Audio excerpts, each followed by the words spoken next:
क्या मुनी पद बंद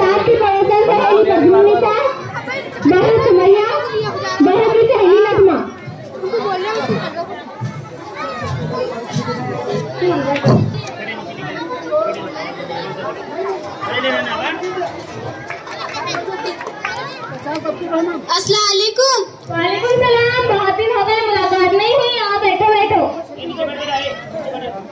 ये बहन कौन है? ये मेरी मेहमान बहन है, मुंबई से आई है। दीन के बारे में बहुत अच्छी मालूमात रखती है। अरे मैं तो बातों में खैर खैरियत पूछना ही भूल गई। खैरियत से है? अरे कहाँ की खैरियत, जी रही हूँ जैसे तैसे। अब बस वक्त पूरा करके दुनिया से जाना है। अरे अब्बाजान, अल्लाह ने आपको क्या कम किया है? शाद और आबाद घर दिया है और बेटे की अच्छी खासी नौकरी और चांद जैसी खिदमतगुजार बहू है। और आपको क्या चाहिए? सब कुछ तो है आपके पास। आप तो बहुत खुशकिस्मत है। खामोश रहो, मेरा मुंह ना खुलवाओ। कैसा बेटा कैसी बहू, उनको तो बड़े लोगों की जरूरत का एहसास ही नहीं है। ये किस हाल में है, तबीयत कैसी है, क्या खा रहे हैं, किसी को फिक्र नहीं। बस हमको अपने लिए बहुत समझते और सोचते हैं जल्द से जल्द कैसे छुटकारा मिलना इनसे। और बहू रानी का तो पूछो ही ना को, नवाबजादी की जुबानी है। न घर की सफाई, न नाश्ता, न चाय, ये सब बातें घर के बड़ों को सिखाने से आती है। लगता है कुछ भी सिखाने नहीं गया।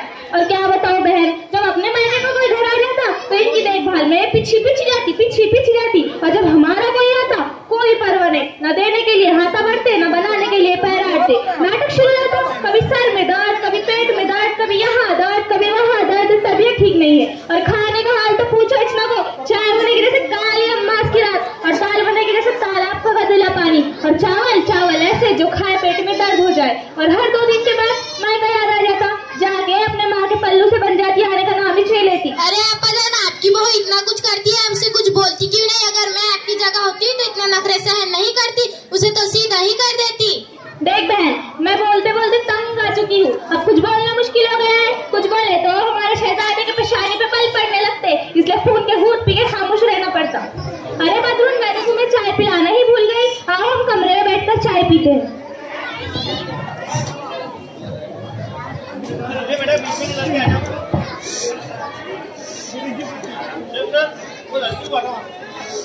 दोनों चली जाती है। ये थी सास और सास की पड़ोसन सहेली जुल्फकार की अपनी बात कर रही थी। अल्लाह माफ फरमाए, कितनी बुरी हालत है। आइए देखते हैं बहन अपनी सास की कैसी तारीफ करते हैं।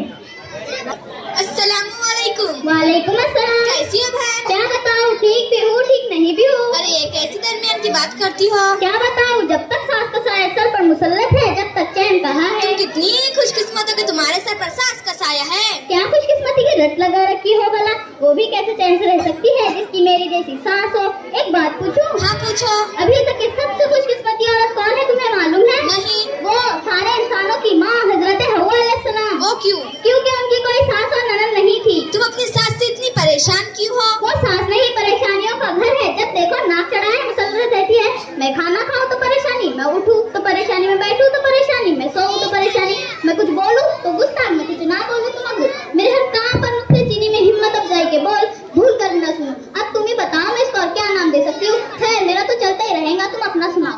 क्या बताऊँ बहन, मुझे तो जरा भी चैन नहीं। मेरी तलाकशुदा ननद है, दिन और रात मेरा सर पका रखा है। मैं तो बांधी ही बन गई हूँ। इसकी भी खिदमत करूँ और इसके बच्चों की भी, और नखरे अलग। ये अच्छा नहीं। हर वक्त ताने सुनने को मिलते हैं।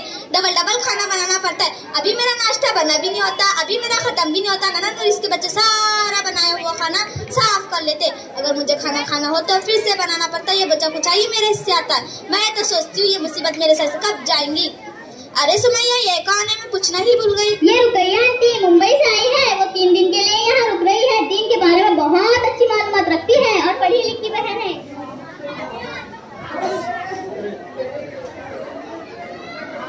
आइए सासू माँ बैठिए। अरे रुकैया, तुम अभी तक इन्हीं के साथ बैठी हो?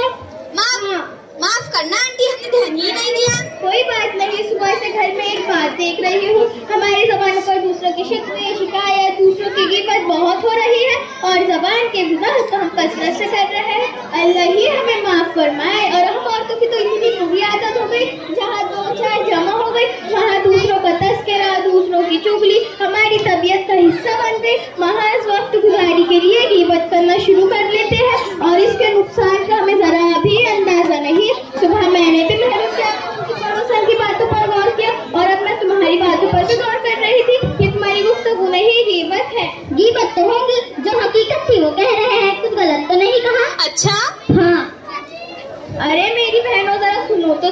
गीबत तो वो है जो तुम उसके पीछे उसकी बुराइयां बयान कर रहे हो। अगर तुम ऐसी बात कर रहे हो जो उसमें नहीं, वो बहतान है। दोनों गुनाह लाजिम। गीबत और बहतान बहुत बड़े गुनाह है।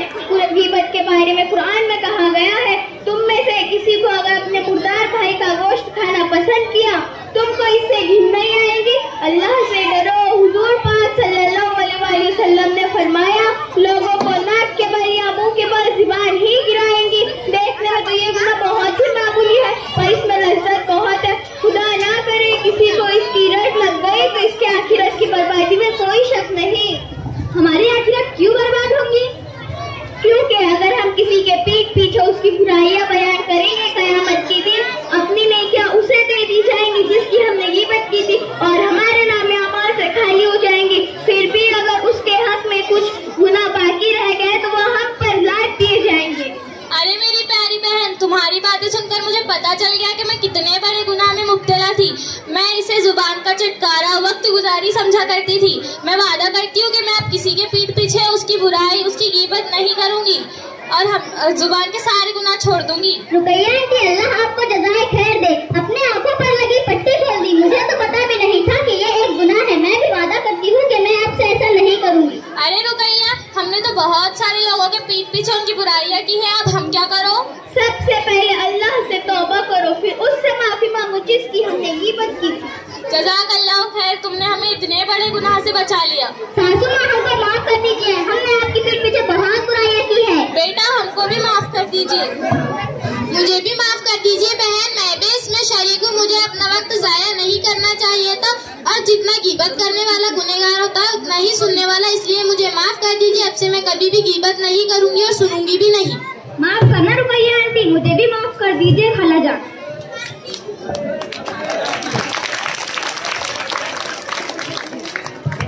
हमारे ड्रामे का अनुमान था जुबान की गुनाह। मेरी प्यारी बहनों, जुबान का सही इस्तेमाल करना चाहिए। यही वो जुबान है जो झूठ बोलती है, यही वो जुबान है जो गालियां देती है, और जहाँ दो चार औरतें जमा हो गई वहाँ दूसरों की चुगली करना शुरू कर देती है। हमें अपनी जुबान पर काबू रखना चाहिए। और हदीस भी है, चुगलखोर जन्नत में न जाएगा। चुगली का मतलब यह है कि किसी के पीठ पीछे इसकी गीबत करना या बुराई करना। शुक्रिया।